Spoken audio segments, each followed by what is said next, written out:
Hello, thank you for being here. The Heart Sutra is perhaps the most well-known scripture or sutra of Mahayana Buddhism that is prevalent in regions such as China, Korea, Japan, and Tibet. The sutra describes the epitome or heart of the most profound Buddhist philosophical teachings on the perfection of wisdom. The perfection of wisdom teachings have been symbolized as a beautiful goddess. These teachings have also been known as the Great Mother. These teachings were given to help us be released from suffering and live with true compassion and love. In January of 2017, His Holiness the Dalai Lama gave teachings in Bodh Gaya, a small town in rural North India where the Buddha became enlightened. During these teachings, the Heart Sutra was chanted in front of the Dalai Lama in several languages, including Tibetan, Chinese, Korean, etc., using beautiful chants developed over many centuries in which Buddhism has flourished in Asia. At that time, some people were also asked to chant the Heart Sutra in English, and I was one of the people. However, Buddhism is young in English-speaking countries, and those who were asked that day did not have a known way to chant the Heart Sutra in English. For that day, a chant was nicely improvised, yet there remained a wish to find a chant in English that could be easily and widely available. Thus, after I returned home with my husband Richard, we searched for a composer of sacred music to develop a new way to chant the Heart Sutra in English, and we found Gary Rushman, who, it turns out, is a Kentucky native. After 1 year of work on this project, Gary has composed a way to chant the Heart Sutra in English based on the Western tradition of classical music. In addition to a simple chant, which may be used by anyone, and a harmonized version for use by groups, Gary has composed a setting of the Heart Sutra that is more musically complex and draws more deeply from the richness of the Western choral tradition. This Heart Sutra song is the piece you will now hear in its world premiere, performed by an ensemble of singers from Louisville, led by Daniel Gilliam. Thank you.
Likewise, feeling, discrimination, consciousness.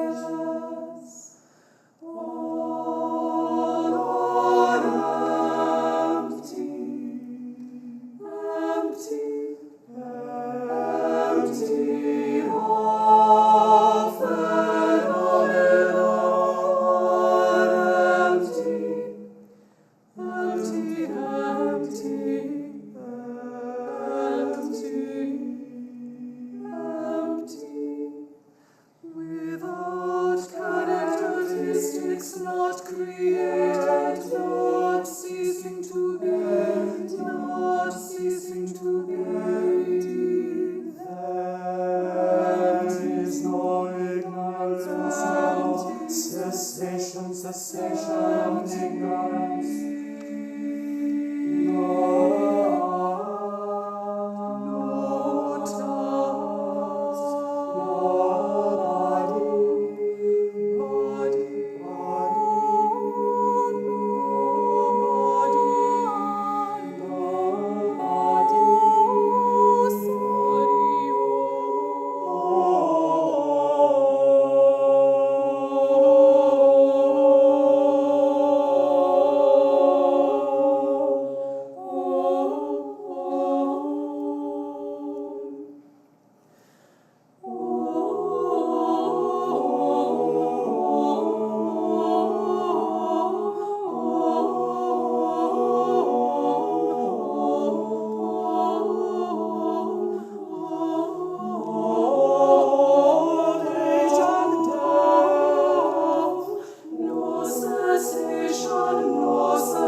trying or suffering,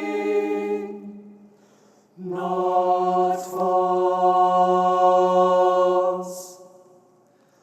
Know it, know it, know it, therefore to be true.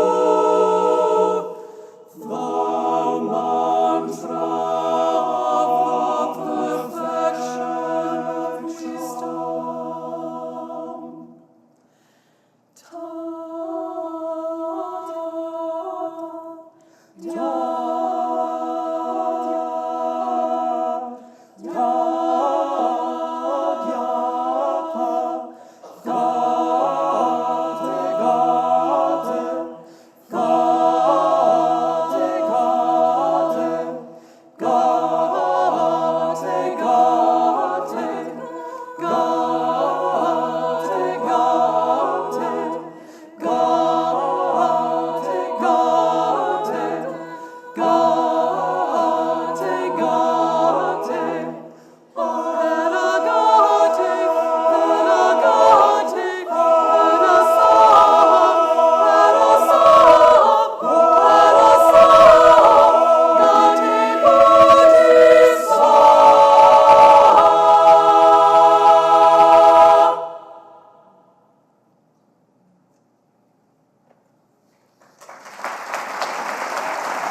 Gary Rauschman, the composer.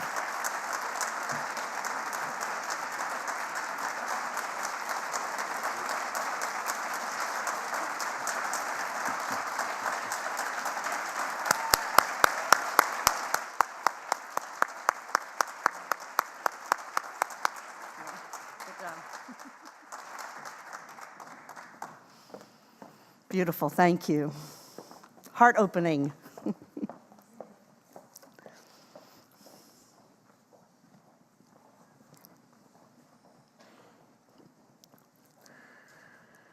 I'd like to just mention that picking a moderator for our sessions is both an art form and a science. And the formula that has worked best for us as we go through the process of organizing our work is to find someone that knows the subject about as well as any of the people on stage. Our moderators are world class. So for this particular session, they are. So for our final session of the 2018 Festival of Faith, Sacred Insight, Feminine Wisdom, I am delighted to bring a world-class moderator out on stage. We are a very value-based organization, and we're very clear about what our values are, and living your values is really, really, really hard work.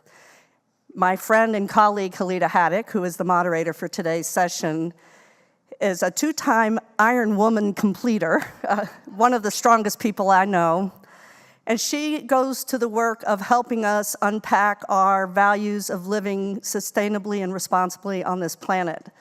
And I've often said, I'm happy to do it if you could just demystify this very complicated process, and she delivers and delivers and delivers. So it is with great pride that I'm inviting Halida up on stage with our panelists to introduce our final session.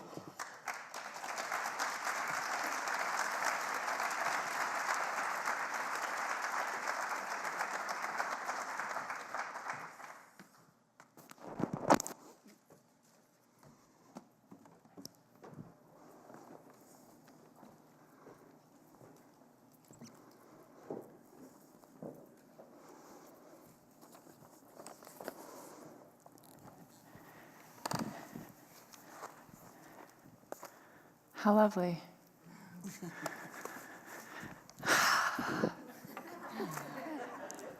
Has anyone else been doing that like all week? This is really... Sarah, that was so sweet. Thank you. Very kind. I want you all to know that I am sitting here on behalf of the entire board and staff at the Center for Interfaith Relations who work to plan these festivals for you, and so I will channel all that we've done to put into this conversation, but it's clearly not about me, and I guess it's probably not about us either, right? It's about this whole experience. So here we go. This week has been, I think, a pretty profound journey, and today's panel is going to allow us to revisit a little bit of where we started in this circle, right? There's not really a beginning or an end, but we did open our conversation with this thinking about non-binary thinking, one, not two, and navigated some dark, scary places, looked at models for wholeness, and today we're discovering ways that we can go outward with the feminine wisdom that we've taken in over the last few days. And each of our speakers is going to bring a different component to their presentation, and then we'll chat. And we want to chat with you all too, so be prepared for that. So our distinguished panel, it's a great honor of mine to be sitting here with them, and I'll introduce them all at once, and then I'll invite them in the order that we've designed for them to speak. So first, we have Sharon Salzberg. Hi, Sharon. Hi. Sharon Salzberg is a central figure in the field of meditation, a world-renowned teacher, and a New York Times best-selling author. She has played a crucial role in bringing meditation and mindfulness practices into the West and into mainstream culture since 1974. She was an early adopter. She is co-founder of the Insight Meditation Society in Barre, Massachusetts, and the author of 10 books, including Real Love, another one to come. Sharon offers a secular, modern approach to Buddhist teachings, making them readily accessible. She's also with us this afternoon, Naja Bazzi. Hope I got that close. Naja is a transcultural clinical nurse specialist and diversity specialist. She is also the executive director and founder of Zaman International, which I hope we're going to hear a lot about. She is CEO of Diversity Specialists and Transcultural Healthcare Solutions. Bazzi has an extensive background in critical care nursing with special expertise in cross-cultural healthcare beliefs and practices. She is a global leader in medical ethics, philanthropy, nursing, and interfaith dialogue, and brings an ambassador style of diplomacy to her projects and life work. Wow. And last but certainly not least, Skylar Brown. Welcome home.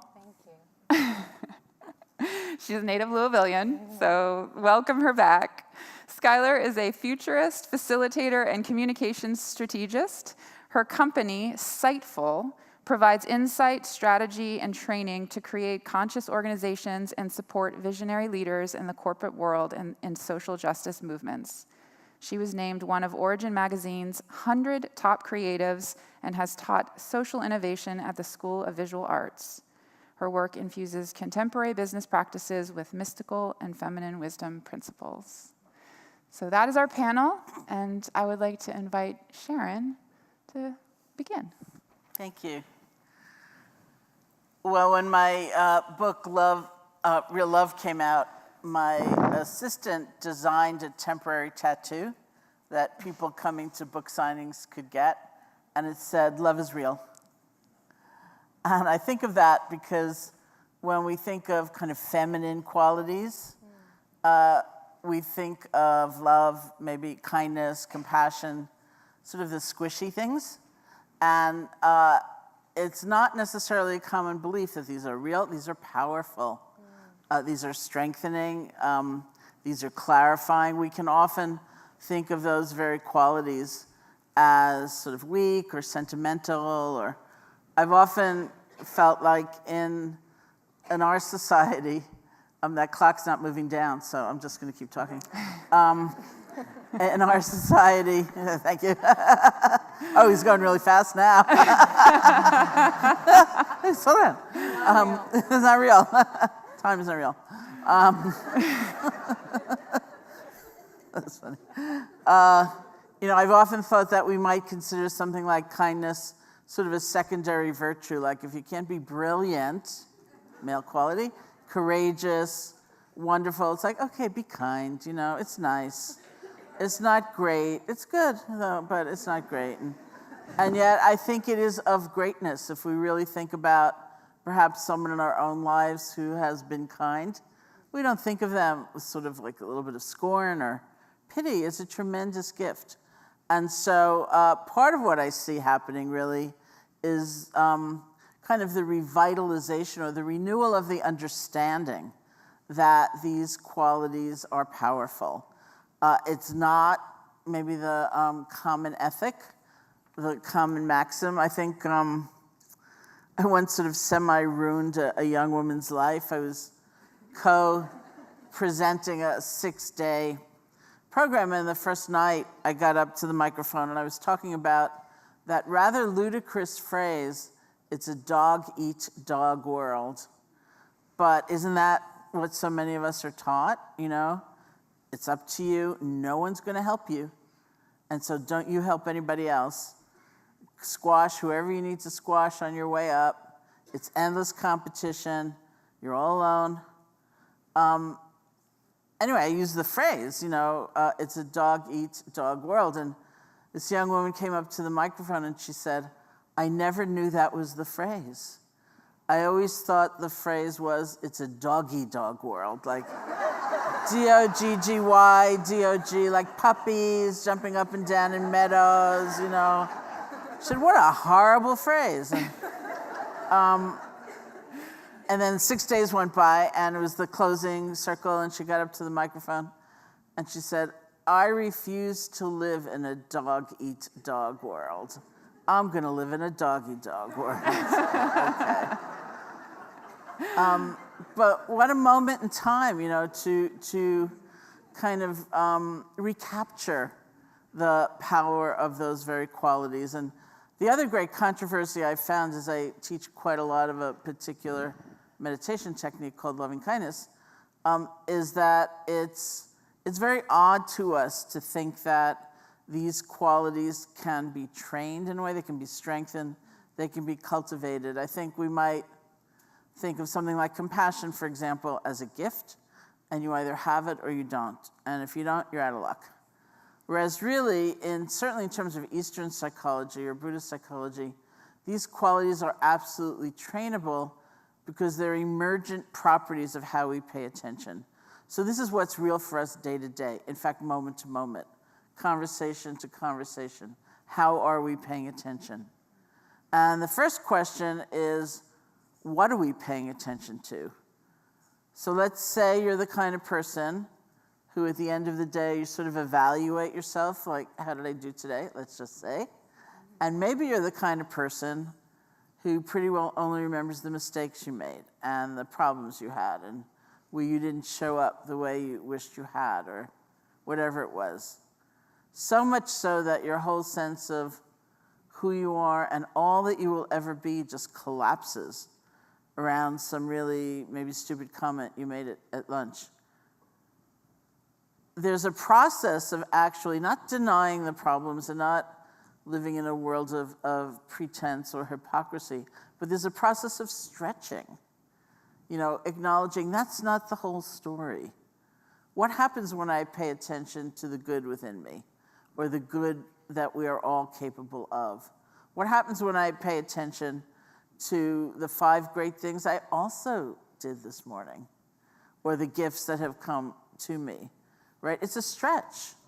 It's like many researchers, many people would say that one of the most powerful things any of us could do is a gratitude journal, just to write down 3 things each night, for example, that you're grateful for from the day. And I always say one of them could be that you're breathing. It doesn't have to be grandiose. I mean, that's a lot to be grateful for some days. And I also say, as is true, that doesn't come naturally to me. I am so much more likely at the end of the day to think about what I have to complain about and the mistakes I've made. And, there's always an airline or something, That's where my mind habitually, through conditioning, would go. So what happens when I stretch and I say, what do I have to be grateful for? So what do we pay attention to, right? And how inclusive is it? And of course, the question is, how do we pay attention? Are we ever really present? I have a friend, Linda Stone, who coined a phrase, continuous partial attention. How completely are we ever here anymore?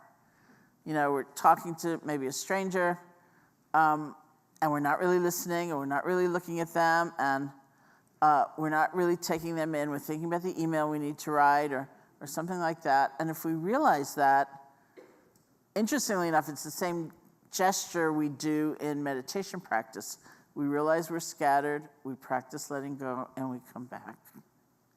And we re-arrive. And just in that moment of complete attention, that is like a moment of love, right? Not romantic love or kind of, the glories of love that we necessarily yearn for, but it's a complete presence, right? And therein lies connection, which is love. So how are we paying attention? And to realize that this is completely in our hands. Because when you realize you're a million miles away, we really do have that option. It's what Sonia Rinpoche called once exercising the letting go muscle. Not with judgment, not with self-disparagement, but actually just releasing whatever has distracted you and coming back. And it's interesting to me because I almost always use that very example of meeting a stranger, and maybe you're at a party and you're with a stranger and you're not really listening. And somebody recently said to me, it's really the same in a long-term relationship. It's like, I know how that story ends. I'm not going to pay any attention. Or, like I heard that before. Like, I thought, oh, that's interesting. So what is that process? That's what we're practicing. Letting go, really being here. And therein lies surprise and discovery. And again, the possibility of a very different kind of connection. And then there's a very profound question of, who do we pay attention to? Who do we look through instead of look at? Who doesn't count, not even by virtue of prejudice or bias, but just indifference, right? Who is the other? Because they're not real for us as breathing beings who want to be happy, just as we do. As beings who are vulnerable to change and loss, just as we are. It's one thing if you kick a table and you know you're kicking a table. It's quite another thing if you kick a person or a creature and you feel like you're kicking a table, right? Then we are really in trouble. So who do we pay attention to? My favorite example of that actually comes from, I live in Massachusetts, but I have long had a little sublet apartment in New York City, different ones at different times. And I was living in one, and I had a writer friend living in that same neighborhood, and he showed me a copy of a manuscript he was working on in which he said he often went into the same corner grocery store and pretty much always saw the same woman working behind the counter there. And he realized he had no sense of her basically at all. That he had a vague sense, maybe she was a little unhappy or grim, but very vague. And he realized he was so kind of cut off from her that, as he put it, she might as well have been a cash register with arms. And he was so appalled at himself for that lack of attention that he decided he was going to go in there and just pay complete attention to her. So he did that. And he went and he said the first thing he noticed was that she was singing along to something playing on the radio, and she had an exquisitely beautiful voice. So he said, wow, you have a really beautiful voice. And she lit up, and she gave him this big, radiant smile. So I was reading that, and I thought, oh, I go into that same store all the time. I know exactly who he's talking about. I don't pay any attention to her either. So I thought, okay, I'm going to go in there. And I'm going to say to her, well, you can't really say, I read you have a really beautiful voice, because that's really scary, But I thought, okay, I can go in there and say, I heard you have a really beautiful voice, because maybe that could have come up in conversation or something. So I thought, okay, I'm going to go in there, and I'm going to see her little kind of slightly grim face, and I'm going to say, I heard you have a really beautiful voice. And she's going to light up and give me this big radiant smile. So I went in, and the first thing I noticed was she was already smiling radiantly. And I thought, oh, all right, okay. And I realized, like, I didn't have a clue who she was. That maybe I saw her once, and she looked ever so slightly unhappy, and I froze her in that category, and never to really look at her again. And once I did, it's like, oh, this is you. So these are the 3 questions that we actually can use every day in terms of deepening the ability to connect and that beautiful value of love and kindness. It's really, who do we pay attention to? What do we pay attention to? And how do we pay attention to? And it's because these are very real. It's very realistic moment to moment. This is why the whole process is actually not something idealistic or removed from day-to-day life. It is our day-to-day life. So thank you.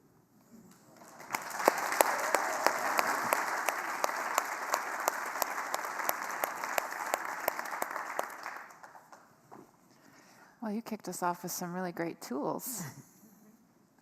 Just want to offer a few minutes for Skylar and Naja if they have remarks. So Sharon, an epiphany. I thought it was dog world too. You did? And now I'm sitting here thinking, I definitely do not want to be part of a dog-eat-dog. That is so sad. And I have to really reframe how I even say it. Oh my, so that was, I've just had a spiritual synapse, I think. Thank you. Have you always thought it was a dog-eat-dog world? Yes. Wow. Yes. Maybe we have it wrong. I know. Well, it's the New Yorker. Wow. I feel enlightened. It's really good. I feel awed.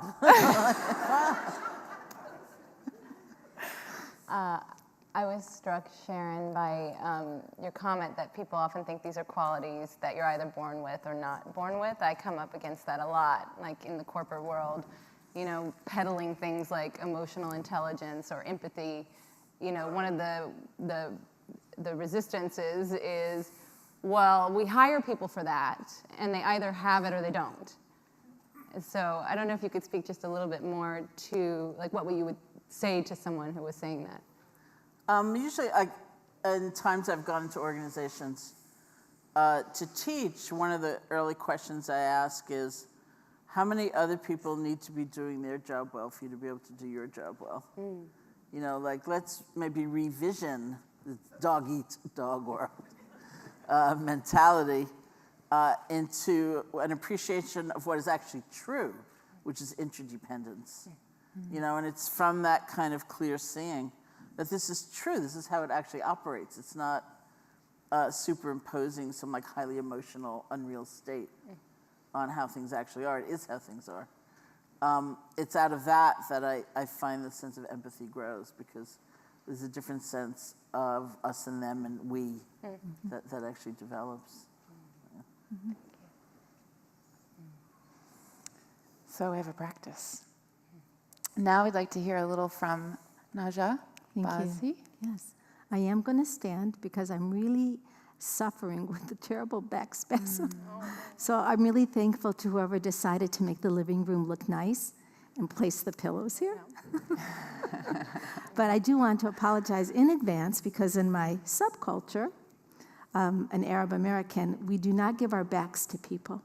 So in advance, I'd like to apologize for giving you my back, but I'm probably going to turn and look at you anyway. Hi, everybody.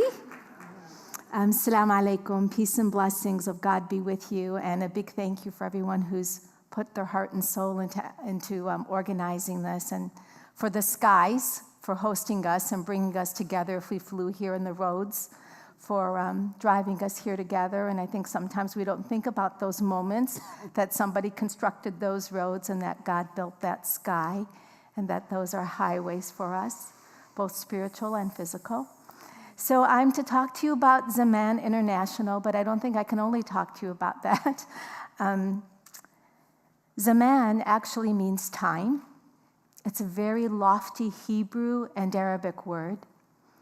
It was inspired back in 2004 when my life was a little bit crazy and I needed to kind of put all of the humanitarian work that I was doing and all of the energy under one umbrella so that I could survive and take care of my sister with cancer and my father who was suffering from frontal lobe dementia.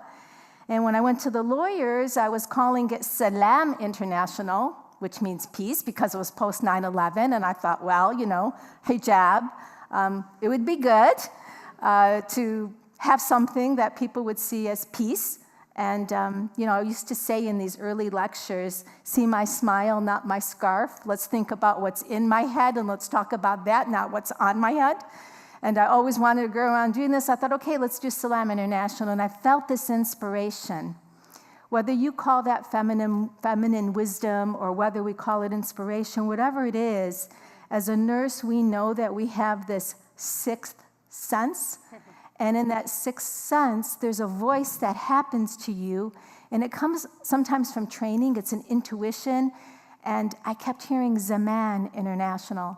And so Zaman was created. And I will spend just a minute or two talking to you about Zaman because Zaman's stories are quite tearful. And they really tug at the heartstrings. And they're stories that never really quite leave you.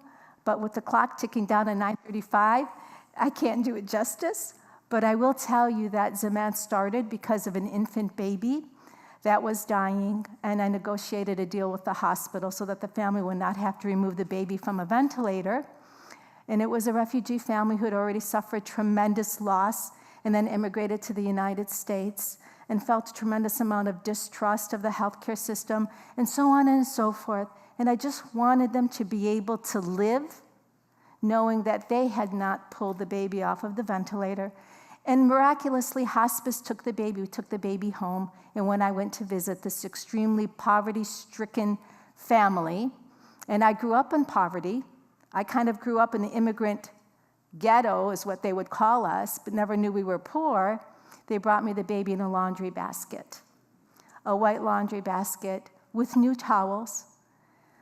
And the baby just lied there, and they had no stove, and they had no refrigerator. They had a carpet like this, and while I'm sitting here, I'm also being present and listening, but I was reflecting about the carpet and how that was the only thing that was in the house. And the dignity that the family had was so profound and so beautiful, so dignified. So, of course, I left the front porch and had my white coat on and my stethoscope, that position of authority and power, and I called my mom, cried my eyes out. I was teasing last night. She's like the big fat Greek wedding mom. And, you know, we had plastic on our furniture, and we used to Windex it every Saturday. That's very true. And never stepped on the carpet lines and did all those kinds of traditional things. My mom gave me practically the whole entire house because she was switching it all out anyway.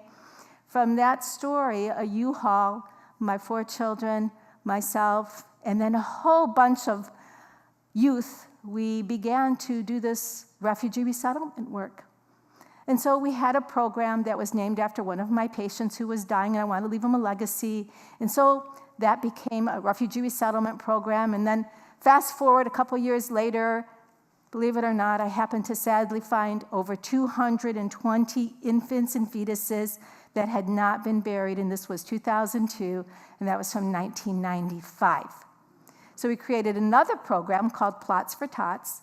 And, you know, life was busy, and I was working, and, you know, all those kinds of things, and doing a lot of the interfaith work. So the question is how and why, and what was the inspiration? So I am Muslim by birth, but I am Muslim by choice. My family, I am privileged, honored to be raised by a mother and a father who deeply love each other, who were willing to have the courage to break some of the barriers that they were dealing with in their time, kind of the West Side Story. She was Sunni from Syria, but born in America. And he was Shia from Lebanon, born in America. My family's been here 126 years. And so I'm a sushi. And we were the family that did everything. we had Christmas trees and Ramadan and Thanksgiving and all of the beautiful things and traditions. My mom wasn't afraid of any of that. She wasn't afraid of isolation. She wasn't afraid of protecting us from, a world that might take us away. She wasn't about that, and neither was my dad. So it was a very loving family. And I say that because growing up with that kind of love and security allowed me, I think, to think about God. And I've always thought about God ever since I was a little child. This is no kidding. I used to actually swing on the swing set and sing to Let It Be, the Beatles song, because there was something deep inside of me moving. My soul was moving, and I just wanted to know more. And that's why I say that I'm a Muslim by choice. I needed to be inclusive of everyone, and all of those prophets and messengers mattered to me. And Khadija, the powerful wife of Prophet Muhammad, mattered to me. And his beautiful daughter Fatima, the saint, mattered to me. They had courage. They had voice. The Blessed Virgin Mother, I could just hug her. And I loved these courageous women that were also part of the narrative of the faith traditions that I had grown up in. But then there's something magical happened. And that magic actually happened in one of our traditions we call Hajj. And in Hajj, it kind of all came together. And I think Hajj has deeply influenced Zaman, which, by the way, is not a religious organization at all. It is a humanitarian organization, but deeply spiritual. Its core values are dignity and love and openness and inclusiveness. 6,000 volunteers, 450 partners, 17 countries, and millions of people having been helped, especially single moms raising their children, abandoned, abused, divorced, widowed. We try to bring healing to that family. But what Hajj did for me was it kind of cemented that connectedness. So for Muslims, Hajj is kind of the return to the primordial self. It's the first sanctuary on earth created by Adam. And why that was so fabulous to me is because Adam and Eve in our tradition were created from the clay of this earth. And we are taught that God, when he created and fashioned Adam and Eve, he took from the earth the salty part and the sweet part of the earth, the clay, and the bitter, and all of these clays, and he fashioned them together, and that's why Mother Earth exists, was so that we can be created. And then after he fashioned Adam and Eve, he blew his beautiful spirit into us. And so going back to the first sanctuary on earth, and then walking around this spiritual house of God that is a resemblance of the heaven, angels circumambulating up there and we down here, this kind of connectedness amongst millions of people, all different sizes, colors, shapes, different languages, that overwhelming global humanity made me realize this is way deeper than what I've been thinking about. I am responsible for you, and you are responsible for me. And that is the equation that creates the love and the connectedness. But that there's also this consciousness that of all the things created, God says of all the mountains majestic, the oceans deep, the one crowning creation, believe it or not, are you and I, because he imbued us with his spirit and he imbued us with choice, the choice to know him or not know him. And while this week isn't always about the God in the sky, it is about the spirit, and it is about something deep, and it's about connections.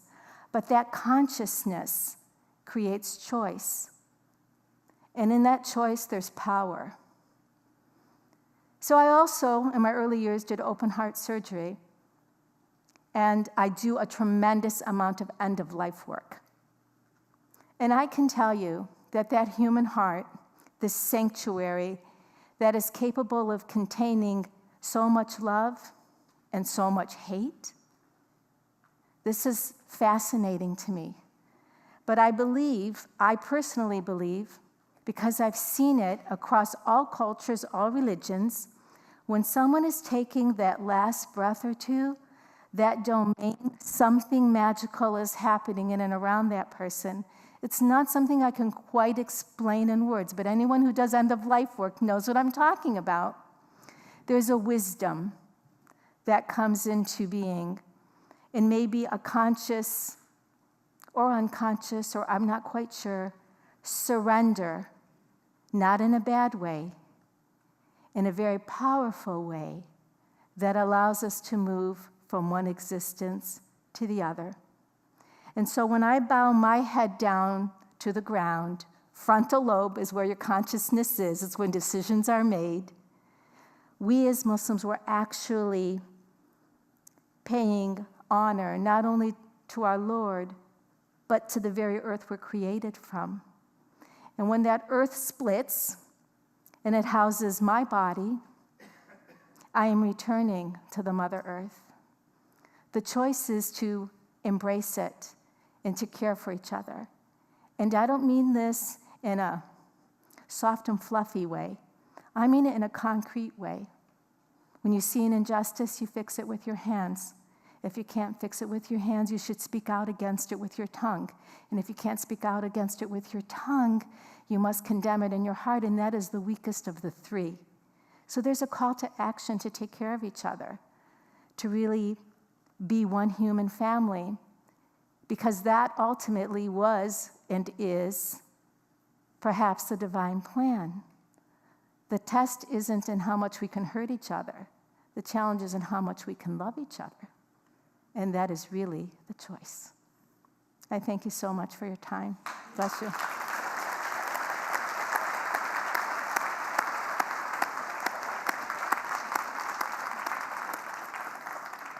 Ouch. Could you be more comfortable in this chair? No, I'm good. Thank you.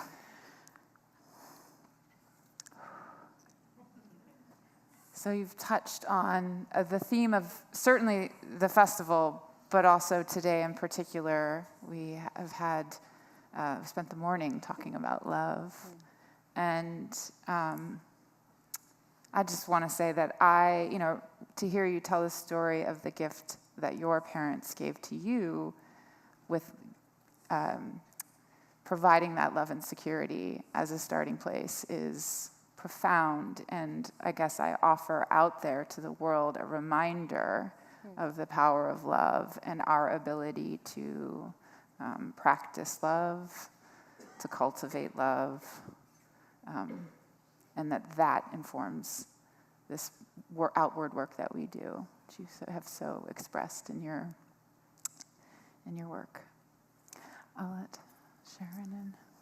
Well, I was certainly struck by that as well, and just because whenever I hear or meet somebody who thinks it's a dog-eat-dog world, I think they must have had a really happy childhood. Or at least that, obviously everyone has adversity or difficulty, but at least that core of feeling loved and being able to be themselves. So. I had a question about your organization, actually, as you began to talk about it. I wonder if there are any rituals or, how do you maintain a culture that is where people are walking their talk, where you're working by and living by your values? Because I think for me, that's a big question in the world right now. And so I just wonder if there's anything you do or any practices at the organization that you could share to help us understand how you really create a culture that lives its values. So a lot of what we do at Zeman is based on a transcultural model for nurses that teaches you how to accommodate, negotiate, and repattern. And I keep that in my heart because I need to also sweep the floors, even though I'm the CEO. I need to get my hands in the work. And I think when it's as simple as when leaders are willing to be servants, very much what Stephen Covey has always said, servant leadership. I really don't want Zaman to serve me, although it's giving me so much love. I really want to serve it, and I want to serve the clients and the volunteers who come from all around the country, by the way. It's an amazing place. You walk into the door and it just loves you. And I think that's because we respect that poverty is not a station in life, and that a person who's maybe taken a beating or who has suffered the loss of their partner or whatever it is, and they have children, that we can unblock those clogged arteries of pain. That's what we do, and we bring hope to humanity, but we don't define what that hope is. And I think that style of the culture that we're building at Zaman speaks to everybody, no matter what your station in life is. I hope. Yeah, and I would also say, in my experience, it comes from leadership. So what you embody, certainly has an effect, I'm sure, on the culture as a whole. Thank you. So.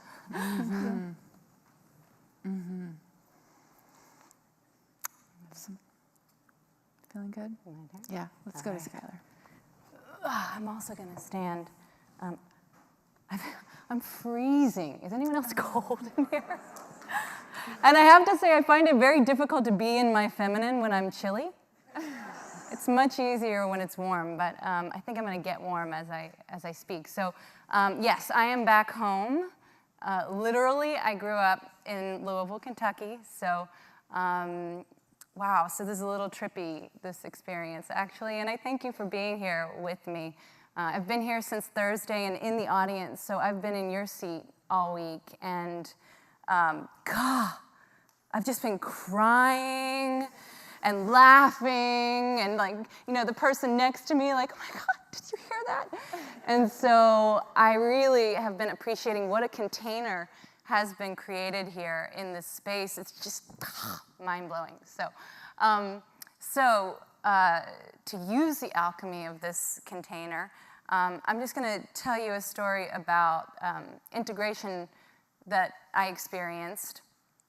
So 2006, I was working and living in New York City and working in advertising, and by many measures, I had this awesome career and was on the fast track. I was an executive at this advertising agency and working with some of the biggest brands on the planet, and miserable, okay?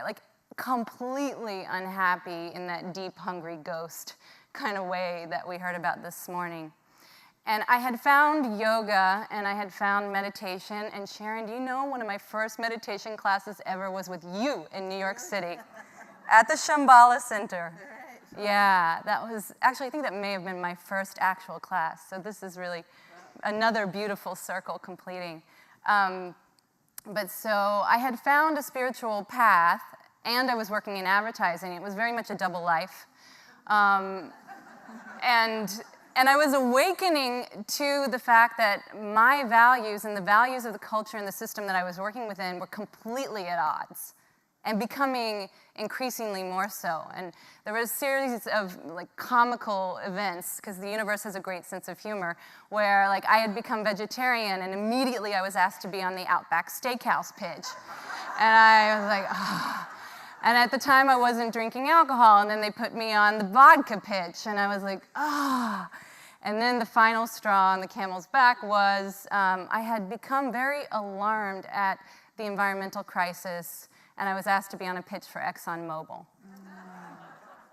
So I went through with the pitch, and we won, and the very next day, I kid you not, the next day I walked into my boss's office and quit. So it's like the classic hero's journey. So I'm now launched into the woods. I'm like, what am I going to do? I'm going to become a yoga teacher. Yes. I'm going to become a meditation teacher. Yes. But the universe had other plans for me. And so after wandering for a few years, it's never as fast, the plan, as you would like. But I had a vision in 2009. And I have never shared this vision publicly. And so this is kind of beautiful that I feel comfortable doing that here, but I was sitting in the back of a cab driving away from New York City, probably to the airport. I don't remember where I was going, but all of a sudden, I looked up, probably from my phone, and I could see my face in the plexiglass behind the driver. But it wasn't my face, this face, it was this radiant, goddess-like face. It was the face of woman, capital W. And behind this face was Wall Street. So truly reflected behind my face were the buildings of Wall Street. And all of a sudden, a download, like I knew instantly that I had to become a woman who could bring the feminine into Wall Street, representing the current economic system. And I was overtaken, as one is, by a vision. I was like, I know what I need to do. Now how to do it. How to do it. And I knew I needed to become completely transformed as a woman in order to match or meet or somehow subdue, I wasn't sure, those hyper masculine. And by this, I have to, I don't mean just because I'm a woman and there are lots of men working on Wall Street, forget gender, but the out of balance masculine that is our current economic system. I knew I must be transformed. And so I launched myself into a journey inside. I was already sort of there, but at this point I knew that there was going to be no integration of the masculine and the feminine in my work until there was an integration of the masculine and feminine in me, within me. So this is a whole nother talk for another time, but I realized I had a crisis of the feminine, that I had been born a woman, but I'd never been taught what the feminine was. And even a lot of my spirituality was yoga and Vedanta traditions that don't really allow a lot of space for the feminine in some ways. And so I had to really learn what the feminine was and what it felt like within me and how it was expressed. So I became a mother. That helped, that process. And yes, I birthed a daughter, and that helped. I began to dance. I read everything I could find. I started playing with herbs and doing things that felt kind of witchy. I was like reintegrating my feminine, and it began to work. And then I realized that my masculine had completely, was like dominating. Like I had internalized an experience of my masculine, especially when I went to work. So when I went to work, I became like really efficient and like goal-oriented and structured and very clear and very linear and rational. And this is what the culture demands, right? This is how I had learned to succeed, to win in this culture. And so even though I had integrated my feminine, I was like much more feminine outside as a mother and outside of work. The minute I started working, like I'd sit at the computer and be like, ha, like all of a sudden I was like in my masculine again. And so I had to really work with my inner masculine. I had a toxic masculinity dominating my now healthy feminine. Sounds like what's happening in the world, right? So long story short, I don't claim to be any kind of an expert, but I have spent a lot of time with a lot of teachers working on a balance of my inner masculine and feminine so that when I step into a culture where there is an imbalance, I can work with that, just in the way that I'm being in that space. It's very tantric practice, essentially. So when I'm in a space where there's an unhealthy masculine, the only thing that can balance an unhealthy masculine is healthy feminine, right? And the only thing that can balance unhealthy feminine, which we also find, I find a lot in like nonprofit world, for example, or even a lot of my activist friends. So an unhealthy feminine can be balanced by healthy masculine. Yes, exactly. So this is the alchemy of the work that I'm doing. What does it look like? Well, you can imagine. I call myself a futurist because it opens the door. because it's very hard to talk about what I do anymore. And I do in a way. I mean, they asked me to talk about the future. I will in a minute. But there will be no future. This is my position as a futurist right now. We are on the brink. There will be no future if we don't figure out this balance. For me, it's the masculine and the feminine, but it's expressed in many different ways. But this is the balance that we have to find if we want there to be a future. So, so right now, these days, I'm doing things like teaching empathy at companies and doing the emotional intelligence work that I know Sharon is also doing. And I've just been invited to do my first political project, actually. So learning a whole new culture of politics in this country. And yeah, I know, at night, I'm just like, salt baths, shake it off, shake it off. But that project is a beautiful and extremely feminine project. Actually, it's a listening tour of rural America. And I've been given so much permission in this project that my brilliant collaborator, Juanita, came up with the theme or the question, the operating question for the research was, what does it feel like in America when we begin to understand we belong to each other? That's it. That's the question we're taking into America. And we're being paid to do it by a big foundation. And so I bring a message of hope from the corporate world and from now the political world that there is a readiness, that there are cracks in the armor. It's like there's an opening happening, and it's not just Me Too. I think Me Too is happened because of this readiness. And it's asking for a lot of us to step in with new ideas, new businesses, new organizations, new ways of being, new teachings, old teachings, actually. The old teachings, please. But we're getting invited into spaces where we hadn't been in the past. And I have, what it looks like in practice is the word courage is really, for me, what it comes down to. So it takes courage to do this work of integrating the feminine into the current system, because the current system is right now, it's like we live in the matrix, right? The culture of toxic masculinity that we live in, all of us, and we were all born into it, honestly, is so pervasive that we have to go counterculture in order to break the patterns that are operating right now. And so it takes courage. It takes courage to sit in the awkwardness. This is frequently my job is just to interrupt meetings. It's just to slow it down, or to ask a question, or to challenge some way of being that we all come to accept as the way it is. And I have funny stories about what that actually looks like. I think it's even the tiniest things can make a big difference when you're interrupting a system of power. And I guess I'll end on the future. I've got 6 seconds to tell you about the future.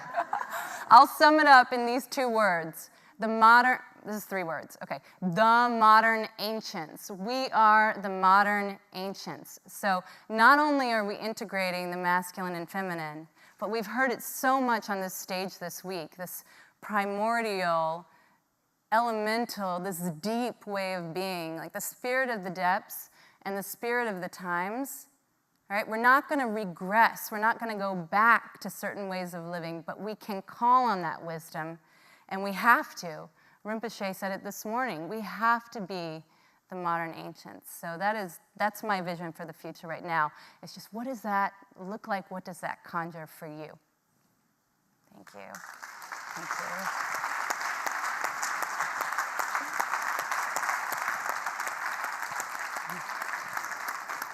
you. So we have, I don't know, maybe for 12 months in our office, we've had this saying going on, which is toxic masculinity kills the party every time. And I want to, you touched on this, but I want to, as a woman who relates very much to what you were saying, I want to really be explicit about the point that it's not gender bound. I do it. I've done it. And we have to be very aware of that. And I love what you said about interrupting the systems of power. It's really beautiful. So, I'm wondering, are there particular tools, like tools of communication, you tend to leave companies with? If you could, I know it's probably immense, but if you could encapsulate it. Yeah. Yes. Yeah. I mean, for me, there's a lot of embodiment practice. So just that alone can be a profound experience, just to take a group of people who are really used to communicating and relating head to head into the body.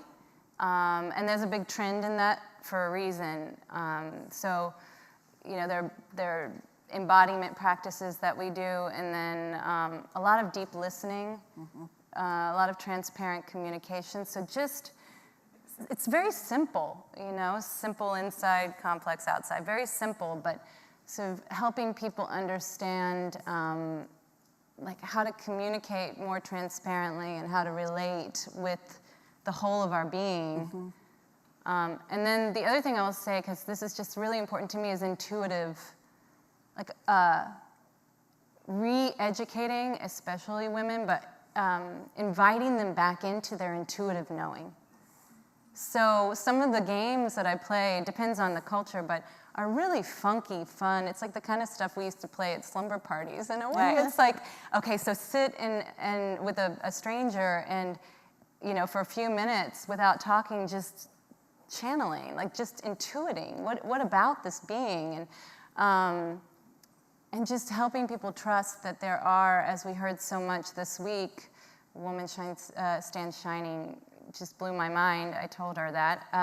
But those indigenous ways of knowing that we all have access to, inviting people in a corporate setting to use those and trust those again, a few.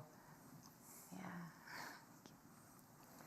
My comment or question is inappropriate probably for the podium today, so I'm definitely going to ask you off stage. Me?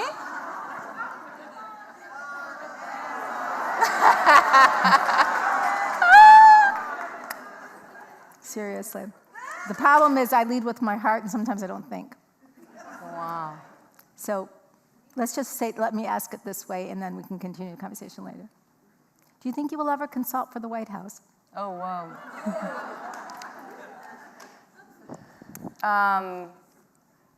The current administration? I think any administration would benefit from someone like you, Oh, thank you. but especially the current. Yeah. Oh.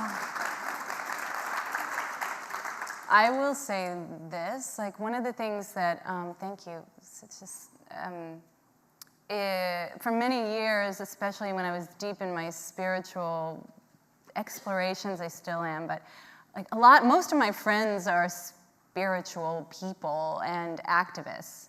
And so I'm frequently the person at the potluck who works in the corporate world, or the square. And I'm really, when you see some of the friends, you'd be like, I really feel square, and I kind of hide what I do sometimes, or I have in the past. Especially amongst activists, they think I'm a spy or something if I actually admit that I work at, with these companies. And what I've learned is look, we got to bring the light into these places, And every time you do, we were talking about this earlier, I did a big climate summit at a social media giant a couple years ago. And did we actually achieve the objectives of making the social media giant more attentive to the climate crisis? I don't think so. But I know that the vibration, the experience and the one-on-one relationships that were created over 2 days of that meeting changed some people within that company. So I'll go anywhere.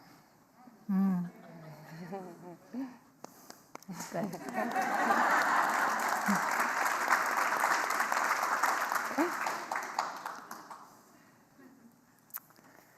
Okay, so I believe you all have answered this question, but because I'm not sure we've vocalized it quite yet, I'll throw it out there, and if you have any comments, I welcome them, which is that we've been talking a lot about what would the world look like with a re-infusion of the feminine.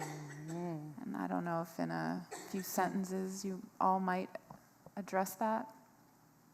I actually have a pretty specific answer, because there's a workshop that I've been doing in New York with a friend, David, and we call it Another World. And we actually invite people into a guided visualization. So we take the group into the future and invite them to imagine a day in their ideal, like the future, the world our hearts know is possible, as Charles Eisenstein says. The world our hearts know is possible. So we take them into a visioning exercise. We get there, and then we draw like kids on the floor with paper and pens. And we've done this all over New York City. And there are so many similarities in the drawings. There are certain elements of the future that constantly show up. And probably none of them will be a surprise. There's a lot of water. There's a lot of nature. There's a lot of habitations that are really integrated in nature, really rounded structures made of earthy materials. A lot of children and elders. And this one's a little strange, but a lot of ziggurats, a lot of temples, structures. But what we've sort of determined is that there's a yearning, a reconnection to spirit, really is what it is. But a lot of kind of reaching to the sky. And that's part of this modern ancients idea, I think, too, is like, you know, living like we used to, only knowing what we know now.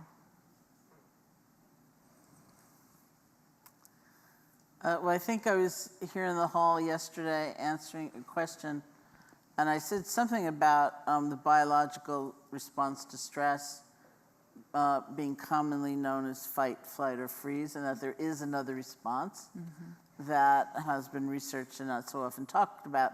So that is actually that feminine response. It's oxytocin, and that's called tend and befriend, where same stress, same adversity, same crisis maybe or trauma, there's an instinct not to be alone, but to have a sense of community in response and to be befriending rather than, just that dog-eat-dog mentality. So that's what I think is the potential.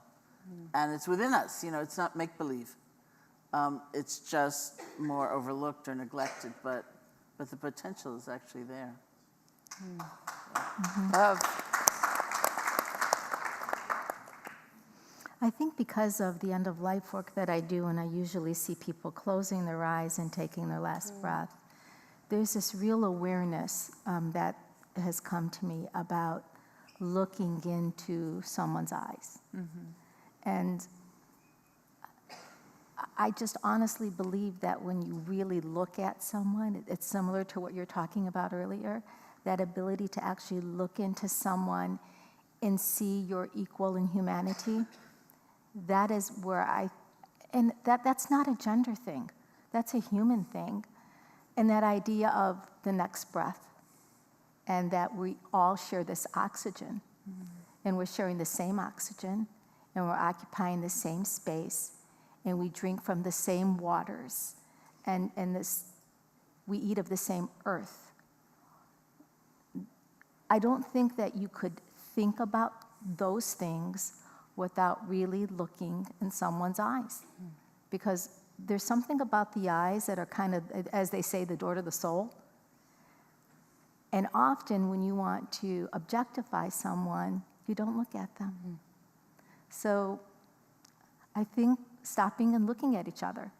And Prophet Muhammad, peace and blessings be upon him, he's taught us that when you're speaking with someone, you look at them and you do not turn away until the conversation is finished. And that's hard to practice because we're so busy all of the time. But yeah, I think we need to look at each other. deeply.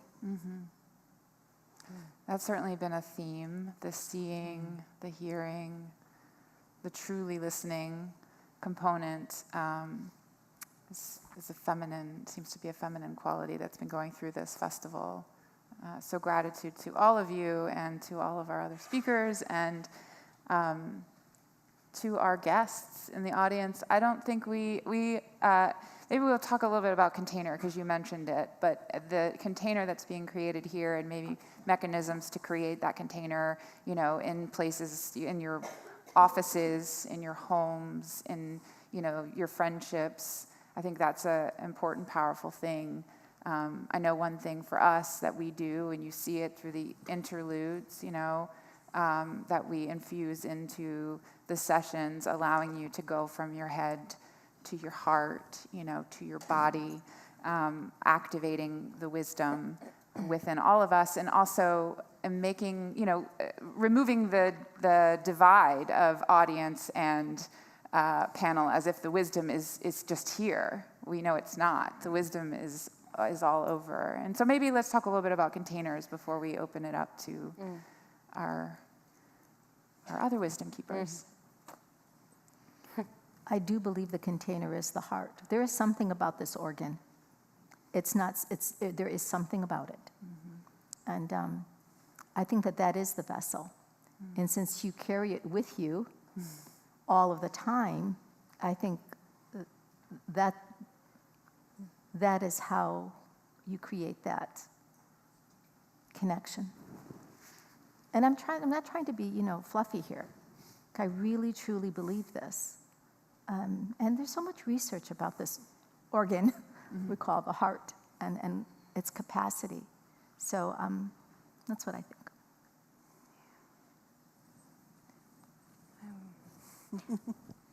I've actually been thinking about containers a lot from an alchemical perspective. Like, to change anything, the alchemist said, you need the substance to be changed, you need a force, energy, and you need a container that can hold the reaction. And I think that's, in my experience, that's been a real learning, especially working with the feminine, not just like the benevolent feminine, but Shakti, like the force of the feminine will clean house. And I have been personally in environments where the container wasn't rightly set. And wounds can arise, there's trauma that we're all dealing with personally and collectively. And so I have learned as a facilitator never to open the gates to an energy until the container has been rightly set. So, and it's ritual. I think we've kind of forgotten in a way how to do ritual. Not all of us, and it's quickly remembered. We have like generational remembering about this. But yeah, we need strong containers in our bodies themselves, and then also collectively as we create a container. I think a container can also be set by a sense of aspiration. Like if we have a strong sense, not just a kind of empty thinking, cognitive way, but we have a sense of what will give our lives meaning, what our lives are about, then that's the container. Because it manifests in every ordinary encounter. If part of that sense of meaning, for example, is around loving kindness or connection or compassion or something, and then, somebody cuts you off in traffic, or you're on the subway, or you're at work and there's a disagreeable client on the phone, or, it's always something that is creating the context for the choices that you're trying to make. And if you blow it, as we do, and it's also the signal of, okay, retrench, come back, let's start over. There's something that was important to you, so I think is a container that goes with us everywhere. So beautiful. So I want to say one thing, and if Christy and the other grandmothers of our organization are out there, the motto of our organization is many faiths, one heart, common action. And I think we, always strive to be the fullest expression of that. And this year, I hope we were able to achieve that. We did do a common action event, and we had a 5-day multi-faith, community-wide blood drive. And I hope some of you participated in that. And our virtual audience, did we welcome our virtual audience? I hope they participated in that and all around the world, because we invited them to. And it was symbolic in so many ways, and how profound of our founders to have had that vision to kind of pull us forward into where we are today. And so now I'm rambling. I don't know where I'm going with all that. But I do want to invite you, our other wisdom keepers, to ask some questions of these beautiful women and perhaps pull out some more insight. So there are 2 microphones, and you're welcome. Yeah, lights would be good so we can be. So we'll start over here. Okay, so I have some questions for you guys, both as leaders and then thus emotionally and physically mothers, both talking in the future and about balance. So it's taken us so long to acknowledge that we need this feminine wisdom, even though we've known that we've had it from Buddhism to Marcus Aurelius for so long. And now that we are obtaining it, how do we sustain it with our children? And then I think as women, we naturally have this femininity about us. And living in a masculine world, I think it's easier for us to obtain that balance. But for those who are masculine in a masculine world, how do we teach them that femininity?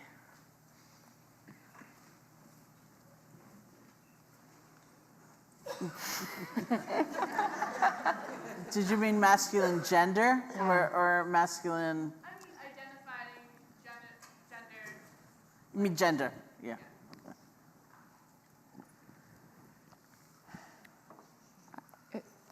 I mean, I'll say, well, the first thing I'd like to say, because I haven't said it yet, but much of what I've learned about the feminine, I've learned from men, actually.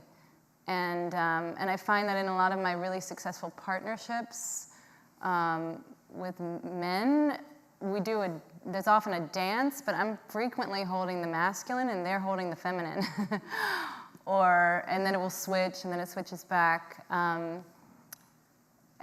I don't know, in a funny way, you almost know the other better if you're tuned into these things. Like, I can detect a healthy masculine very easily, but I'm so feminine in my essence, it's hard for me to know. As a mother, I mean, your question is interesting to me, because I can't really see very well, you seem young. I am. And I find maybe older people are constantly putting so much hope, into the younger generation. Like, I would have just said, oh, they're gonna work this out. Like, we're doing our work now, but you guys are gonna, take it further, and I know you will. So I'm curious about what's in the question for you exactly, about the youth. So how do we not perpetuate this masculinity when it is so prominent as it is right now, particularly both in politics and the corporate world? Like, we're just starting to acknowledge that we need, this is essential to have femininity. How do we keep it this way? How do we not lose this? Is there a way that, in raising children and teaching young children, do you think there's anything wrong with the system we have now? But even if not, how do we keep teaching the femininity and the need of it? Do you mind if I answer a little bit? Oh, yeah. I'm a mother of 2. My eldest is a kindergartner. He's 6. He's a boy. My youngest is 2, Tahira. She's a beautiful little girl. And they arrive on this earth, the moment of the greatest oxytocin is when they arrive and they end up in your arms, and there is nothing more powerful than those early moments. And then, you do what has been talked about. You cultivate love and security, and you practice compassion. These are all things that we can practice with each other, including our children. And I have the great fortune, and we in Louisville have the great fortune of having this Compassion Schools project, and I have to talk about it, I'm sorry. And so my son goes to one of the Compassionate Schools programs, and he takes a class on compassion. And he's gonna learn the ABCs, he's gonna learn to count, he's gonna, and he loves all of that. But we can also cultivate these values that we've been talking about. And anybody who's a mother knows how crazy it can be to get out of the house in the morning, right? With a 6-year-old and a 2-year-old and backpacks and lunches, and it can get really frustrating. And so we talk about what we're feeling, and I say to Bodhi, who is the one who can help me out, Mommy's getting really frustrated. I need you to give me some patience. And everything stops, right? Like, we stop. He pours patience over me because I've asked for it.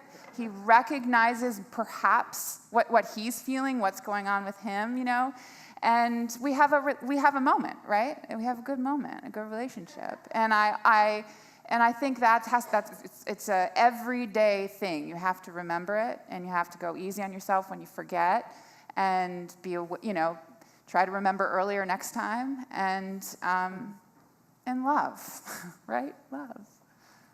So, sorry. There's hope. Skylar, you brought up healthy femininity. And I just wondered if you or anybody could talk for a minute about what the qualities or characteristics of healthy femininity are. But then we talk a lot about toxic masculinity, and I'm wondering, what does toxic or unhealthy femininity look like? I knew I was going to get that question. Well, first of all, I would invite anyone on the stage or in the audience, isn't that what we've been here learning? A little bit, to answer. And I will answer the question. I just want to make a disclaimer that, again, this is really, really hard in my experience talking about the feminine and the masculine. It's really hard to hear these things without assigning them to a gender. And even when I make the disclaimer, it doesn't actually always, I just want to be very careful as I answer the question, so I'm going to do it really lightly. Don't you agree? Do you have that experience? Yeah, I'm not sure femininity is the right word, perhaps, but it's the word we use. I prefer yin and yang, actually, a lot of times, because in this culture they don't carry such weight. It's baggage. like a feminine energy? A feminine principle or a feminine energy, yeah. Well, I'll give you a story. I'll give you an example of the unhealthy feminine, and this was just recently in working with this wonderful group of political activists. And this was this week in Washington, D.C., and I was with Juanita, who all of you should know. She's a very wise woman, African-American. She does a lot of work with grief around the history of slavery in this country, and she just tells it like it is. And so the culture within this organization was very different than the corporate culture that I was used to, and I was getting a different reaction to some of the things that I was presenting, and ultimately at the break, she said, it's the unhealthy feminine. She said the NGO world or the organizational world is full of it. And what she meant by that was it's like a victim mentality, like a almost histrionic kind of overly emotionalized perspective, supercharged. I mean, I can relate to this in the way I am in arguments sometimes. I mean, when my anima is activated. I'm like, you know, a little like extreme, too feminine. Like all the things that make me wonderfully feminine go into hyper overdrive. And when she said that, I thought, oh, God, that explains everything. So we established a balance there. Does that make sense? I don't know where you went. Yeah. That's the beginning of an answer. Let's go over here. I'd like to offer a couple of concepts that I think, at least I'm experiencing them as being helpful as we try to rework the systems that we're in. The first one is about the fact that our economy is designed completely around human beings as solely economic, wealth-centered, market-centered, consumer-centered, and nothing else. And so everything we try to do to balance our lives, all the other forces are working against it. So I think what helps a lot is if we reconceive what's at the core to what makes for a healthy human being instead of an economic human being. And I think we can actually design an economics around health as the center of what we're after, and it changes a lot of things. The second concept that I think I'm seeing things happening that's getting us there is shifting in everything we do from working against nature's creativity to working with nature's creativity. And I first learned this concept from the Prince of Wales and also from Pope Francis in Laudato Si. But when you shift to thinking, okay, everything we're doing in our business, in our lives, how can we work with nature's creativity instead of working against it? I'd just like to offer that. Thank you.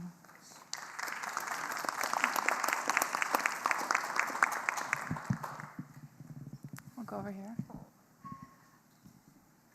I wonder if the wisdom of Rinpoche could be a partial answer to this. How do we raise our children in such a way that will help the shift continue?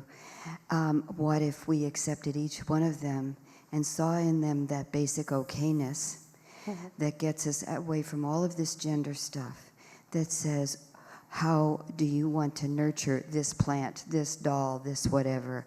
How do you want to build or sort or categorize?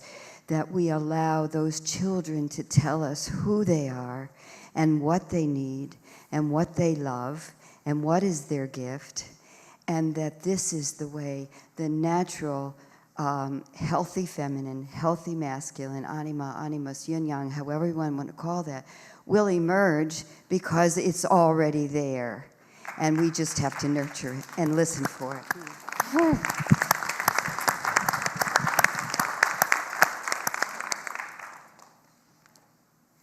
And many of you probably heard Lynn Twist say that our children are our ancestors in universe time. So that's a good reminder. Mm-hmm. Yes.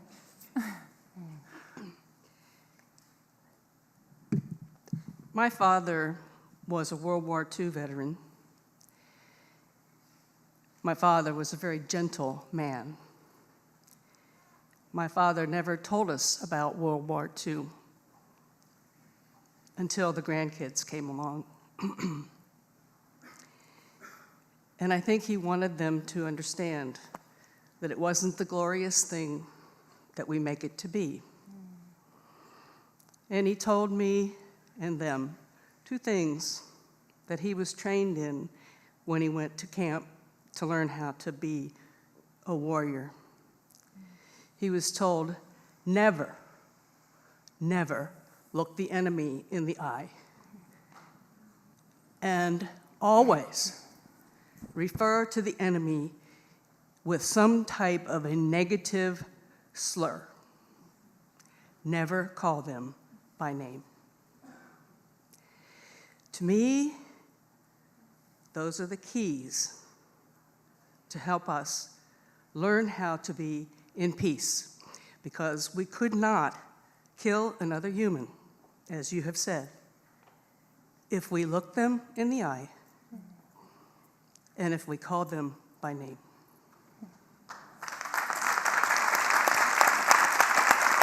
So Let me just check in. Sarah, can we still go? Do we have time? Okay. Let's go over here to... Hi, I just have a question from all of you. There's so much gun violence in the cities these days. Every week we hear the school shootings in every little city across the United States. It causes all this anxiety and stress. So how, in your feminine wisdom, should we all, men and women, deal with that? All of you are welcome to answer that if you want. Yeah. Well, for me, it's an internal process of finding the kind of stability to take action. It's not just so we can lie on our couch and feel better, like, I'm less stressed, that's great. But it's perspective taking and stability of mind and heart so that, I don't come from a gun-owning family, for example, but I know many people who do. And I understand from conversations with them that many people would like to see some changes, in kind of the rampant culture that is producing so much violence of all kinds, changes in legislation, changes in mental health, everything. So it's not an antagonistic process, but there's actually more common ground than one might assume necessarily from media coverage or something like that. And so what are the inner strengths we need in order to have that conversation, which might be difficult at first, but I really do believe action can come, action needs to come, and not just feeling bad, about something, and not just feeling better about something, but learning how to work effectively to make a difference. Go ahead. Please. Are you ready to speak? I'm still thinking. One thing that I have heard before that I really appreciated about, and I can't speak as an authority on this, but personally, but that in some indigenous traditions, it was the job of the men to go out and hunt or kill, and the job of the women to nurture life and to say when the killing was enough. And voice is really a big issue, not just for women, but, like enough. And I see that now with the kids in Florida who have been very, very inspiring to me and to many, many people. And I mean, they're really literally saying, that's enough. So maybe that will start to be heard. I think, Dr. Ali, if your question was, if I heard it correctly, was what do we do with it? Where did you go? Where are you, Dr. Ali? Was that the question? What do we do with it? How do we deal with it? So, every time I hear about guns, sure, I mean, I get that is a weapon of violence, but I never forget about the other weapons of violence, maybe because of the line of work I'm in. The hand is a weapon of violence. Words are actually a very strong weapon of violence. So when I'm thinking about things like gun control, for me it's always about, well, what's the root cause analysis? Because the gun didn't activate itself. And until we return to the root cause analysis of why that human being has such a void that they feel the need to cause such harm, somebody has to hear their pain. Because there is pain that causes that kind of anger, which causes that kind of reaction. I don't think that it's just the laws that are going to solve this problem and may curb it. But until as a country, as a nation, one of the most violent nations on earth, yet one of the most sophisticated, until we begin to address the human cause, the root cause, and really look at it and be brave enough and courageous enough to look that in the face, I think we're going to continue to have these problems. We are living in a world where in this room, in this container, there's lots of love. Louisville's full of love. I mean, when you get off an airplane and there's Muhammad and Muhammad Ali, it's like, whoa, I feel home.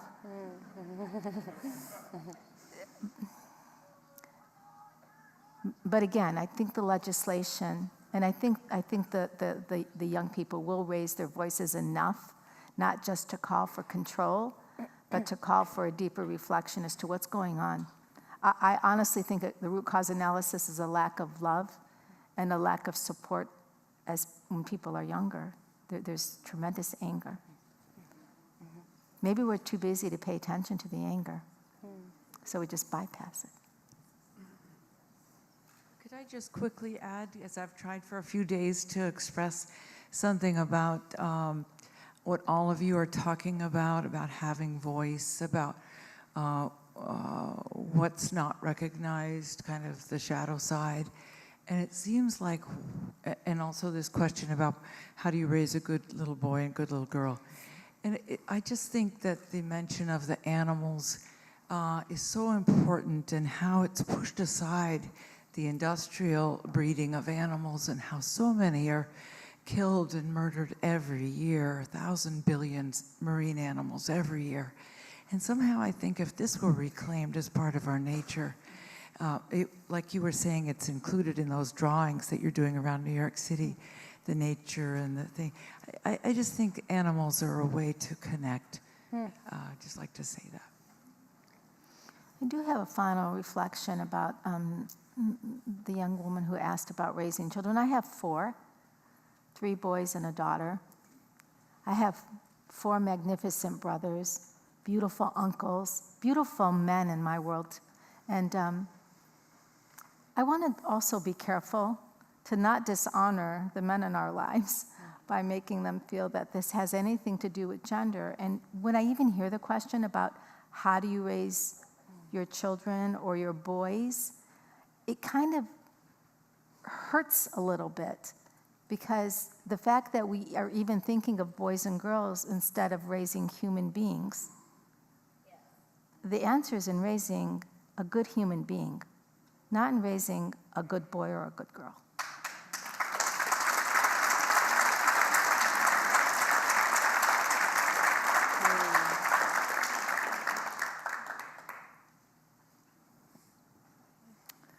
So I'm mindful that we've gone way over, but can I invite our chair and our managing director to join us?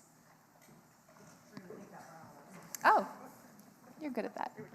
Yes, hello. We are going to think out loud with you just for a few minutes, because as Halida gave voice to earlier, it is remarkable, sobering, sad, as you also said earlier, to think that this incredible collection of days with this incredible group of people is now coming to a close. So in an effort to remember what we've sort of gleaned in years past, we did have an idea to do just a little bit of an effort to kind of reconnect from where we started, and invite 2 of our first day presenters, Chris Pramick and Elizabeth Mathis-Naumgel, to join us on stage. And I think maybe the easiest, here's an idea, is we just bring Now you see how it works. Now Doug, see, can we do that? Just 2 more chairs. So if we could get the 2 more chair factor going, and we could put Elizabeth right here in one chair, and Chris right next to Sharon in another chair. Chris, are you up for this? Cool, okay. And then Sarah and I together will try to tease out of the 2 of you, Elizabeth and Chris, if you want to come on down, that would be beautiful. Your best attempts to channel all of us and everyone that has been here prior, and all the folks joining us from around the world, thank you so much for joining us. And maybe just give a fresh, pithy, that might be a great union of masculine and feminine, freshness. And maybe while they're coming up, should we give some, because I didn't do it, and I just looking you up, maybe some acknowledgement. And so actually, I'll let them sit so we don't confuse matters. We'll do that. I mean, I'm just proposing this. This is just an idea. Right? And this is in the name of now, I think you were proposing that we should give this incredible panel a huge round of applause. Yeah.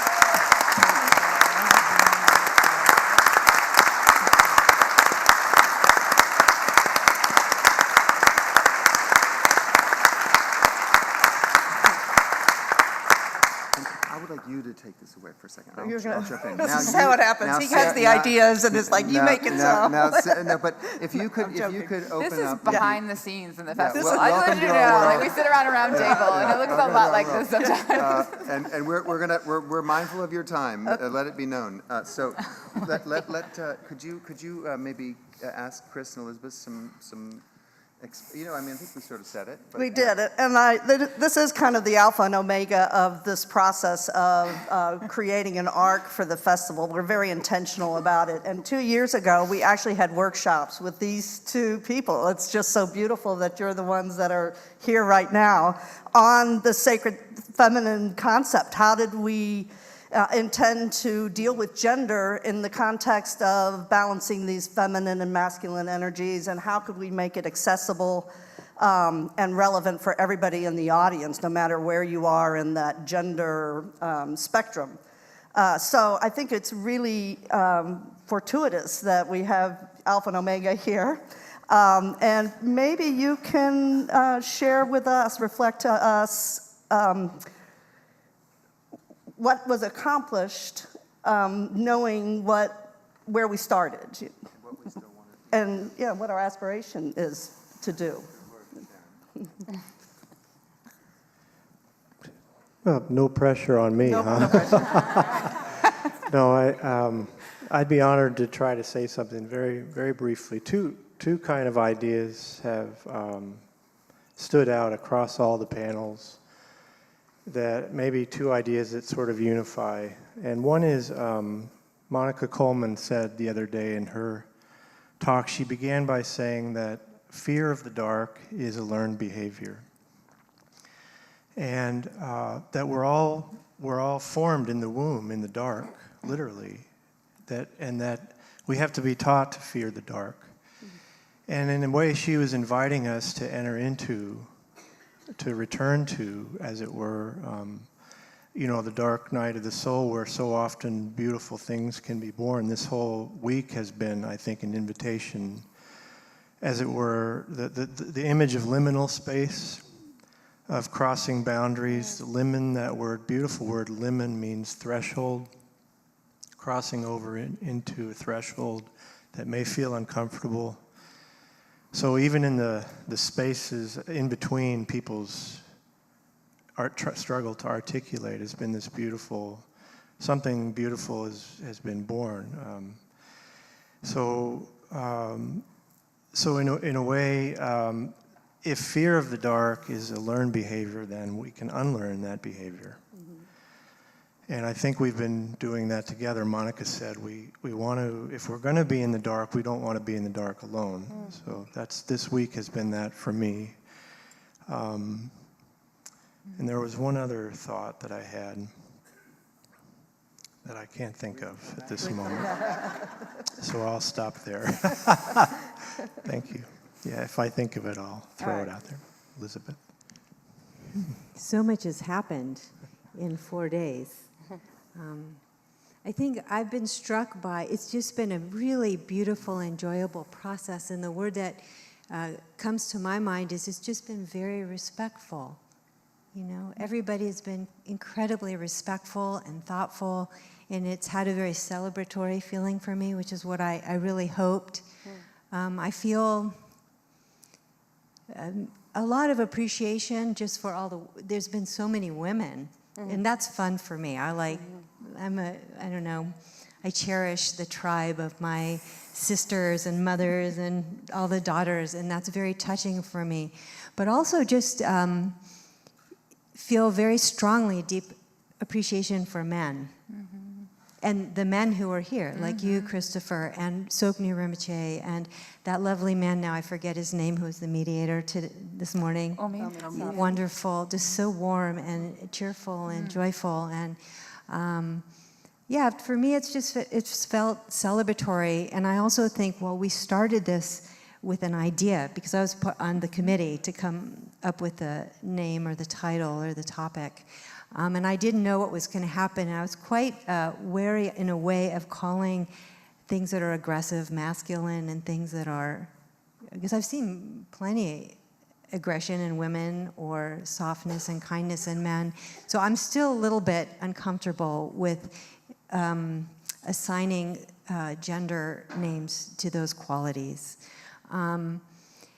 But I love the idea of just trying to do this and tackling with it and grappling with it. And I love inquiry. And I just feel like we're just having this huge conversation, and it just keeps opening. And it's not done.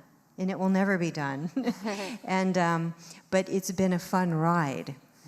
And so I appreciate everyone's just care and respect and thoughtfulness through this process, and all the people who have been a part of just making this such a top-notch event, such as you two, and also just the lady with the chalk on the sidewalk outside, and the camera people like Doug and Mustafa and everybody. So yeah, thank you. I felt very honored, and I feel very, very honored to be a part of this whole creative, interdependent process. I don't think we need to say anything more. Those beautiful comments do conclude the Sacred Insight Feminine Wisdom dialogue, and we hope to see you next year. And before we leave, this is a wonderful opportunity to welcome the people that have been working tirelessly through the week and are every bit deserving of a round of applause and a thank you for the hard work they've done. And that includes... Okay, all right. And I'm going to read everybody's names, and if you're around, please come out on stage so people can look in your eyes as you get called by your name. So hold your applause, and we'll do a big one when they're all up here. I'm going to start with Doug's team, our beautiful technical producer of 6 full festivals of faith, and a champion and a dear, dear friend. Doug Beechwood, Kevin Beechwood, Ryan Daly, Amy Whaley, John Humphreys, Nico Botones, Dylan Novak, Tim Schrock, and we're moving into the Kentucky Center staff. They are just incredibly professional and wonderful to work with. Tim Schrock, Noel, Corey, Nate, who's not here. So Matt's here in his place, but Nate has been here the whole rest of the week. I want to give a shout out to Brandy, Curtis, Christian, Chad Haberly, Eric, and who was the other camera? Hunter. And Brett Durbin. And on our team, Will Hollis, Brianna Wright, Nico Botones is here twice. Come on up here. Come here, man. Daphne Walker, is Daphne here? Marcel. We have 2 hours to unpack everything and get out the door. They might be doing that, but I hope they will come up. Marcel Giannioli, Kim Becker, Rebecca Katz, Mustafa Governor, Halida Haddock, and all of us are led by our dear and beloved chairman of the festival, Owsley Brown. And our fearless Luda, Sarah Reed Harris. There we go. John Nation,